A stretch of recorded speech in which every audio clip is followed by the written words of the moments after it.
चलिए शुरू करते हैं। आइए देखते हैं, मजा आएगा। ये राजकुमार भाटी साहब आइए, आ रहा हूँ आज पे। थेथरा ही बतियाना थोड़ी ठीक। भाटी जी एक मिनट, बस एक मिनट। आप लोग को गूगल सर्च पे आंसर मिला? 2014 मई में इकोनॉमी कितनी थी? मैं नहीं बताऊंगा। मैं दोनों बातों का जवाब राजकुमार दे देता हूं। भाटी साहब बोलिए। 400 पर बोलिएगा पहले 400 पर बोलिएगा। 400 पे तो मुझे ये कहना है कि न्यूज़ 24 पे एक बहुत अच्छा कार्यक्रम चलता है, बहुत लोकप्रिय है।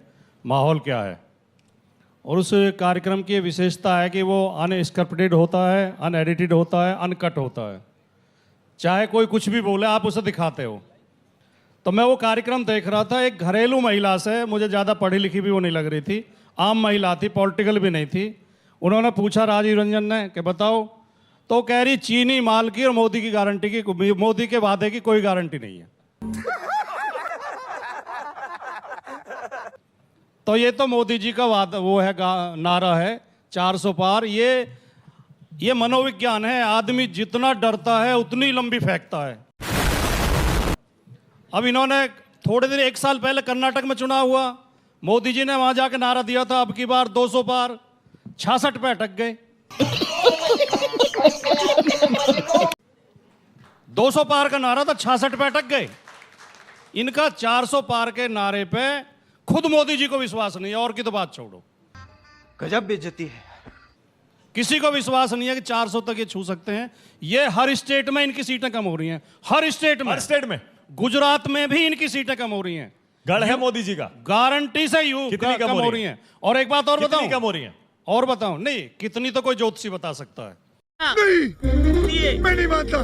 लेकिन माहौल देख के बोल रहे कम हो, माहौल देख के हम ये कह सकते हैं में सीटें बढ़ेंगी उसके हिसाब। माहौल देखो, मैं एक शब्द नहीं बोलो, बीच में ना बोल। बोलिए आप दोनों जो है 1 to 1 करते रहे। बोलिए। लेकिन हमें नंबर मिला तो हमें भी थोड़ा कहना दो।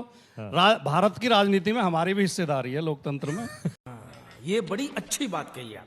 ऐसा थोड़ी है कांग्रेस और बीजेपी लड़ रही हैं। हमारे वाजपेयी जी के बिना थोड़ी लड़ रहे हो आप। हाँ, ये बात छोटे दलों के लिए तालियां हो जाए, तो हमें भी छोटे दलों के बगैर आगे बढ़, हमें भी समय दिया जाए। दूसरा, जो भारतीय जनता पार्टी के प्रवक्ता माहिर होते हैं जिस चीज में, कि कुछ आंकड़े ऐसे पेश कर देंगे कि उलझा देंगे। मैं आपको सीधे सीधे आंकड़ा बताता हूं, और कोई भी गूगल पे चेक कर ले, या आलोक जी जवाब दे दें। 1994 में भारत की जो इकोनॉमी थी, जो टोटल 25 लाख करोड़ थी, ठीक है नहीं? उसके 10 साल बाद 2004 में होगी 50 लाख करोड़, 2014 में थी 100 लाख करोड़, अब 10 साल बाद 2024 में वो 200 लाख करोड़ नहीं हुई है, उससे थोड़ा कम है। यानी कि मोदी जी के शासन में जो जीडीपी जो है वो उस रफ्तार से नहीं बढ़ी है जिससे पहले बढ़ रही थी। अरे बाप रे, ये तो धोती खोल रहा है। दूसरा आंकड़ा, पहली बार भारत में ऐसा हुआ कि जीडीपी से ज्यादा विदेशी कर्ज है। यही नहीं, अभी और सुनिए। जब मोदी जी आए थे देश के ऊपर 55 लाख करोड़ का कर्ज था, आज 200 लाख करोड़ से ज्यादा कर्ज है, जबकि जीडीपी 200 लाख करोड़ नहीं हुई है। नहीं, आप चेक कर लेना। अच्छा कर्जा, हाँ बिल्कुल 200 लाख करोड़ से ऊपर। मोदी जी ने जो मोटे मोटे वादे किए थे, जो बड़ी बड़ी बात, अभी आलोक जी ने एक बात कहा कि 2047 में, मोदी जी ने तो 2016 में ये कहा था, बहनों भाइयों 50 दिन का समय दे दो, 50 दिन में अगर रिजल्ट ना आया, जिस चौराहे पर कहोगे मैं आ जाऊंगा, सजा दे देना। कहा था, कोई रिजल्ट नहीं आया। कोई काला धन नहीं आया, जितने नोट बाजार में थे सारे वापस आ गए, कोई आतंकवाद की कमर नहीं टूटी, कुछ नहीं हुआ। छोटे छोटे उद्योग जरूर बर्बाद हो, पर 19 में सीटें तो बढ़ गई। फिर इन्होंने कहा नहीं, सीटें तो तिकड़म से बढ़ी थी। फिर तू समझा? हाँ।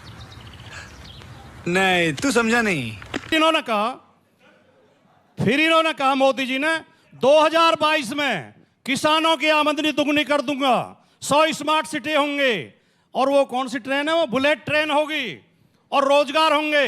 अब 2022 निकल गया, अब कह रहे हैं 2047। तो करना, परेशान हो गए हम लोग 2.5 साल से।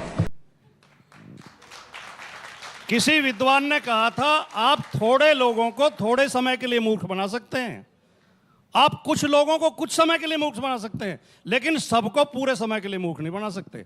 बोलिए क्या ये जितनी देर आपने इनसे गिनवाई सीटें स्टेट वाइज, ये समय खराब करा है।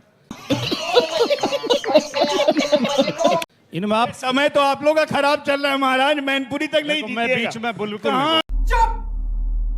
बिल्कुल चुप। चलिए चलिए बोलिए। सभ्यता भी कोई चीज, लोकतंत्र तब चलेगा जब विपक्ष को बोलने दोगे। लेकिन बोलिए बोलिए। इन्हें आप थोड़ा सा, लेकिन रुकोगे नहीं। हाँ चलिए चलिए बोलिए। इन्हें थोड़ा सा जोश और दिवा, 600 गिनवा देंगे।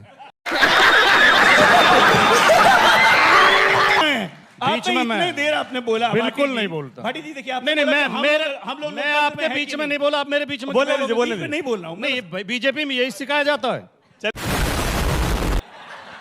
2029 में 600। इसका कोई अर्थ है? 2029 में 600। इसका कोई अर्थ है? एक दिन मैं गाड़ी से जा रहा था, एक ताऊ ने हाथ दिया, मैंने बैठा लिए। वो अगर रेलवे फाटक पड़ता था, वहाँ कोई कंपनी वाले सर्वे करा रहे थे, शायद ओवर ब्रिज वगैरह बनना होगा। तो वो लड़के लड़की कॉलेज के ही थे, उन्होंने कैप वगैरह लगा के रजिस्टर में लिख रहे थे, आप रोजाना जाते हैं जी, कब आते हैं, गाड़ी का नंबर लिख रहे थे।